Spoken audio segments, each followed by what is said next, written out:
Hello everyone, what's up? Prince15 here with another video review. Today we're taking a look at Transformers Studio Series Deluxe Class Ironhide from the Bumblebee movie. But before we take a look at the set, let's take a look at the box. So here we have Ironhide on the front of this box with his very weird and disturbing face, which, like Ratchet, I am just disgusted by. It's like, yeesh, I don't like that face.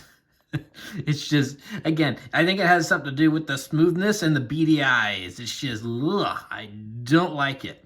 But, it's like just covered that. There we go. Hey, the whole rest of him looks really good. I really like that design a lot. But anyway, he is the 84th figure in this Studio Series line. As you can see right here, he's from Studio Series. He is an Autobot. His name is Ironhide. He is for ages 8 and up. Of course, that's just a suggestion. They have to put that on there. It's manufactured by Hasbro and Takara Tomy in a co-production sense. This is from Transformers Bumblebee, the movie, only starring one Autobot and no other Autobots at all, minus cameos at the very beginning here. And of course, it says Transformers along the side. Studio Series is a sub-theme of Transformers Generations. On the side over here, we have an even closer look at disturbing face Ironhide here. Just yeesh. Huh, okay. Never mind. For a half second there, I was like, wait, hold on. Because I didn't notice the Autobot symbol there. At first, I was about to say, hold on. He doesn't have an Autobot symbol. No, he does. It's right there. So, never mind. There's Ironhide. He's a deluxe class in several different languages. Over here, we have another larger full body pose of Ironhide. You know, I would really like if, because these designs are so cool, if they would just release, like, actual still images, the full body still images of these guys, like on their website or something. It's like, here you go, in case you want to use this as a phone background or something like that, because I just think this looks really cool, and all we have of them are basically just in the box like this, which is kind of annoying. But anyway, Ironhide is, of course, a authentic Transformer, no Chinese knockoffs here. And then on the back, we've got everything he does. He is big screen inspired. He's from Bumblebee. His name is Ironhide. He's from the Cybertron Falls scene. Here he is holding his blaster. He transforms in 22 steps. Hasbro again. He does have a short little bio here talking about how he's helping to fend off the Decepticons. Yeah, the toy comes with a backdrop. Of course, don't eat Ironhide because being made of plastic, he will not digest well, and that's pretty much it for the box. So here we have Ironhide in his Cybertronian truck form, and yeah, pretty cool. So if you saw my video from a couple weeks ago where I reviewed Ratchet, there's a lot of similarities going on here because, like in G1, Ratchet and Ironhide share a body slash toy slash mold. So yeah, this is pretty much Ironhide, Ironhide is pretty much exactly Ratchet, almost 100% completely the same, minus the head sculpt and then, of course, the color scheme. Because, of course, Ironhide is red, and it does have that little splash of gold on there, which I always appreciate them including, because it does just add a little something that makes it pop. But yeah, other than those small little things, yeah, this is basically Ratchet. So if you saw that video from a couple weeks ago, you're not going to be, too surprised by what's going on here. And speaking of Ratchet, let's go ahead and bring him in now. So there they are, right next to each other, Ironhide and Ratchet. I really like this. This is my first Ironhide Ratchet G1 combo I have. I wanted to get the War for Cybertron Ratchet that came out, but he was like a Walgreens exclusive or something weird like that. Never really could find him, but I didn't really put in the time to scour my local Walgreenses just for Ratchet. So it's like, I missed out on him, and same with the Earthrise versions of Ironhide and Ratchet. So this is my first Ratchet and Ironhide combo where they're actually sharing a body. So it is kind of cool to see them next to each other, even if it is just blatant copy pasting from Hasbro. So it's like, but it's like, but it's got precedence in G1, so therefore it must always be the same forevermore. Yeah, with a couple rare exceptions, like in the movies where they look nothing like each other. So yeah, so that's pretty much it for Ratchet. We'll go ahead, and speaking of War for Cybertron, we'll go ahead and bring in Siege Ironhide here, a much larger Autobot car mode here compared to the Bumblebee movie Ratchet. This guy is very compact though, so that doesn't really surprise me. And actually, there's actually more involved in actually transforming this one than there is with this one, even though this one is smaller. because, this being a G1 styled figure, it's like it's a little more simplified, where, this has got some of that movie engineering going on. So yeah, interesting to see the two Cybertronian Ironhides side by side. I like both of them equally. I don't know if I like one over the other. I think both do some very interesting things in interpreting what a Cybertronian Ironhide would look like. This certainly has the look of of like a futuristic van from the 1980s. This has a very like Star Tours feel to me, for anyone that's ever ridden Star Tours at Disney World or something like that. So there's something about, there is something about that kind of mid 1980s vision of what the far future is going to look like in this form, and I really like that. But at the same time, this looks like, and so this looks like something that you would find in the 80s, where this is something that looks more modern yet still futuristic, because as I brought up with Ratchet last time, this does strike me as something like you would see in NASA art for, it's like what we think our colonies might look like on Mars should we eventually get there or something. This would be like, a Mars rover utility vehicle or something you might find there. So I do really like both of these vehicle forms, and how, they're like, both are very much these visions of futuristic vehicles from different points in time, where it's like, yeah, I know this came out in 2018, but they were sticking with a 1980s aesthetic for this, and so I like that they took inspiration from what people thought kind of the 1980s would look like, or what the future would look like from the 1980s. Where meanwhile with this guy, this is like what we're looking at the future, looking at now,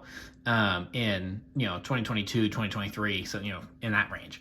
So yeah, that's pretty much it for size comparisons.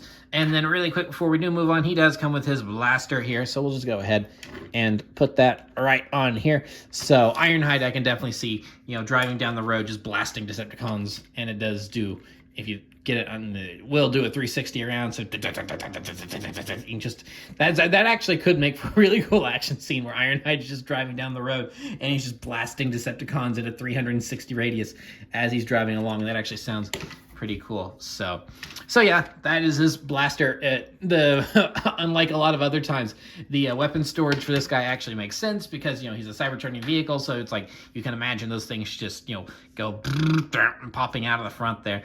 So yeah, that's pretty much it for the vehicle mode. We'll go ahead and get down to the transformation. And like I said earlier, if you watched my video from a couple weeks ago with Ratchet, then well, you're going to you're not going to find any surprises here, because this is pretty much the exact same toy.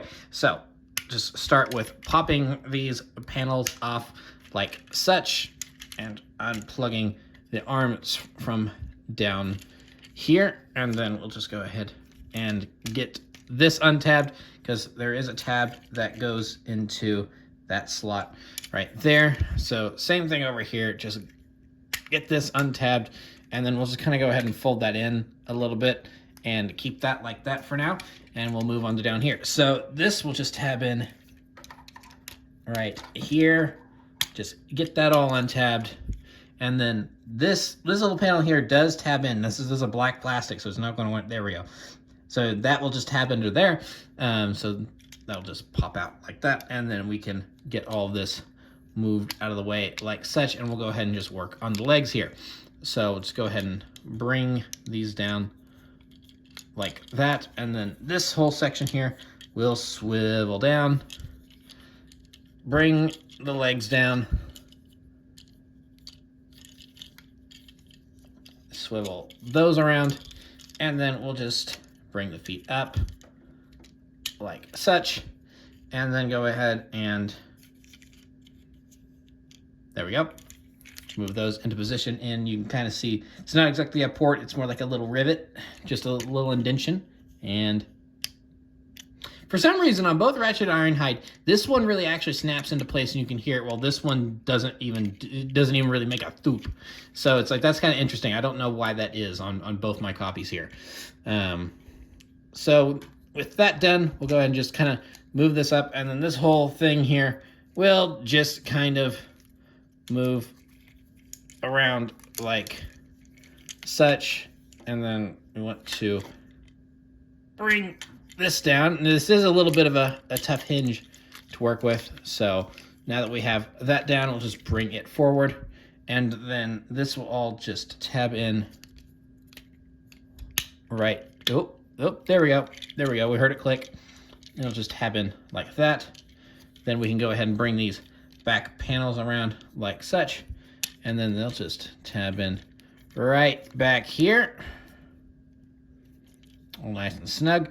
And then we can just, this doesn't really tab into anything. It just kind of sits down right there. And then we'll go ahead and, last but not least, flip out the hand. Flip out the hand. All right, we got his hands done. And then I think we pretty much got him done. So we'll just go ahead and get a couple things lined up here for posing. Get him stood up here. And then, yeah. And so here we have Ironhide in his robot mode. We'll go ahead and take a look at his face here. Again, not as horrifying on the actual toy as it is on the box, but even then, I feel like there's something about Ironhide here that actually looks a little bit more disturbing than Ratchet does in terms of the toy. I don't know what it is. The light piping is really nice and coming through pretty well here, as I think you're seeing. So that's really cool to see those eyes light up nice and blue. So overall, a good-looking figure with a pretty good-looking color scheme, too. The only issue I really have with the color scheme on Ironhide is that he is, on the robot mode, he is missing that little splash of yellow, which I would just like to have seen somewhere. Like if they put it like on a stripe down his legs or something like that. Because there was something about that kind of yellowy orange being on there that does just kind of help break up the red a little bit, that I do actually really like. But it's not a huge deal. So, but yeah, overall, a pretty good looking figure. Like with Ratchet, he has some nice sculpting on his back to actually give him a nice, back detail and everything. So, yeah, it's like, no back to speak of on it. Yeah, it's like, this is a really, really good mold. And I honestly would not mind if they actually did like the random grunts that we saw in Bumblebee that were just a bunch of recolored Ironhides and Ratchet. I would not mind if they actually gave us a couple more of these guys in different colors.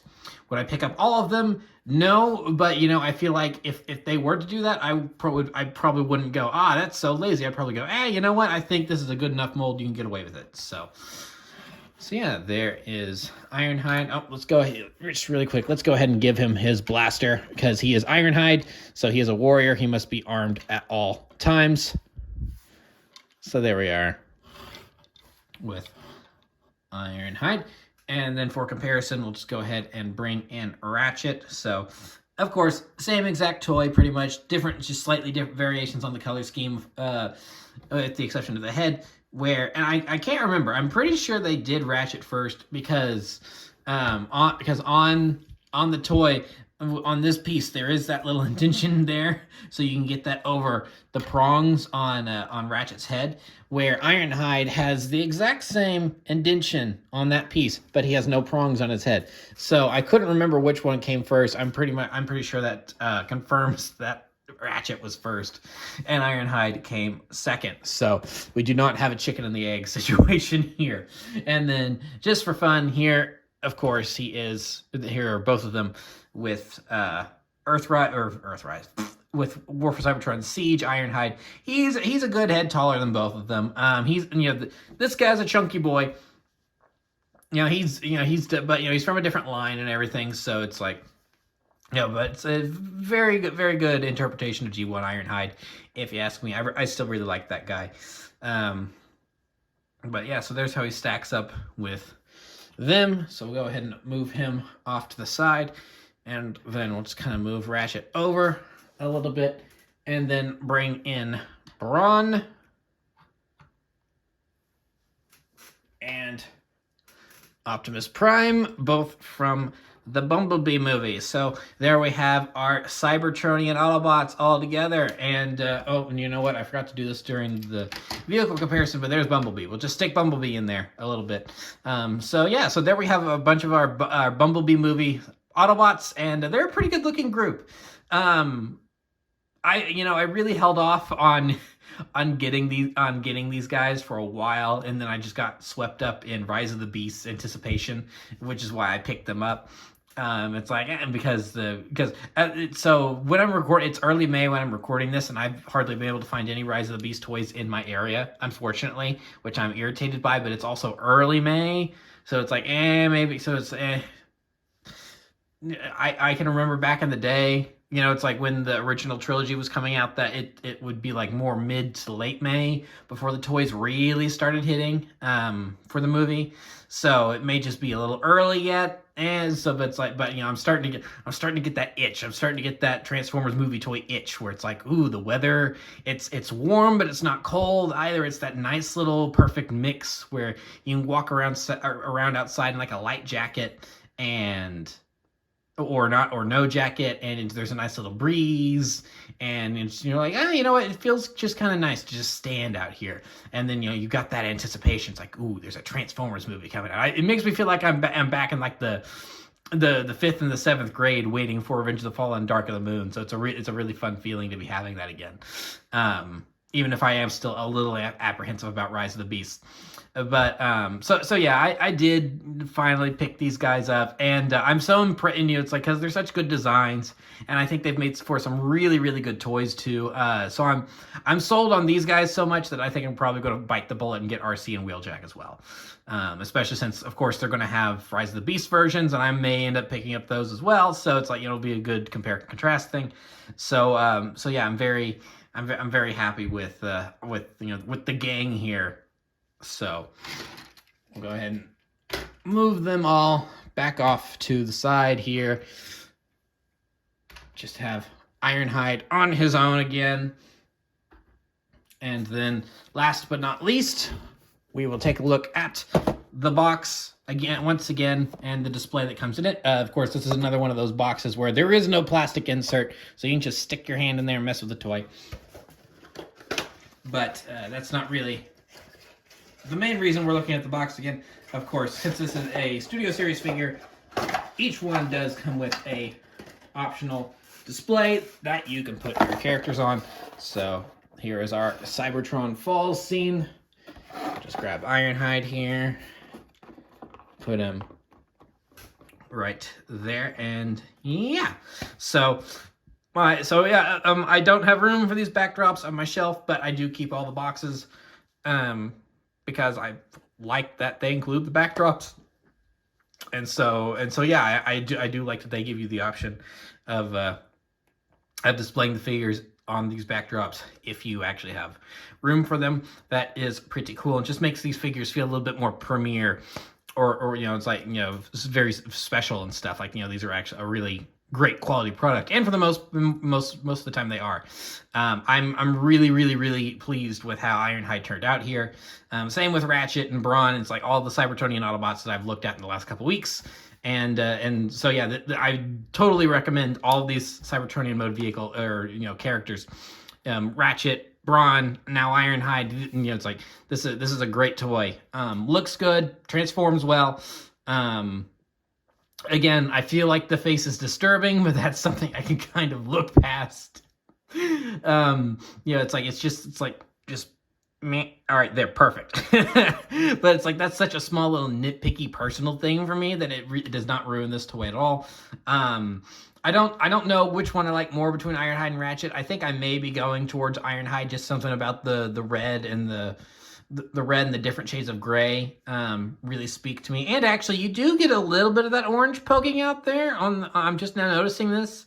You do get a little bit of that orange poking out there, so it does add a little something to it. But there is just something about the way Ironhide looks here that I actually really dig, compared to Ratchet. Ratchet's fine. Ratchet looks good, of course, but but he's a little boring to look at in comparison, because he's just that starch white medic, ambulance look, where Ironhide, he's got a little bit more going on here design wise. So yeah, give them to me again in blue and green, and I may even be tempted to pick those guys up just as the generic Autobots in the background of the scenes. So I do like the blaster mold. I like that they're including that with all the figures as well, because it really does help with the you can recreate the scene thing, which I know a lot of kids like to do when they get toys, and it's like, that's one of the reasons I still like to get toys.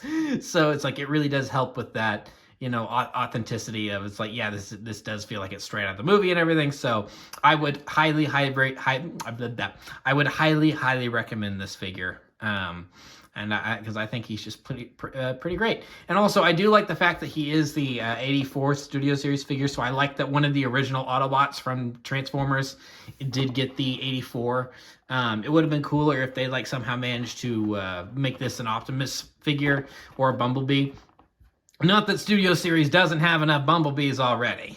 but I do like that one of the original Autobots is the 84th figure in Studio Series, since the 84, the number does have a special meaning to Transformers, because that's the year the franchise started, 1984. So anyway, that'll pretty much be it for this review. So thank you for watching. Remember to like, comment, subscribe, all that great stuff. Remember to follow me on Twitter and Instagram. Those links are in the description below. And I will see you guys next time. Thank you so much for watching, and goodbye.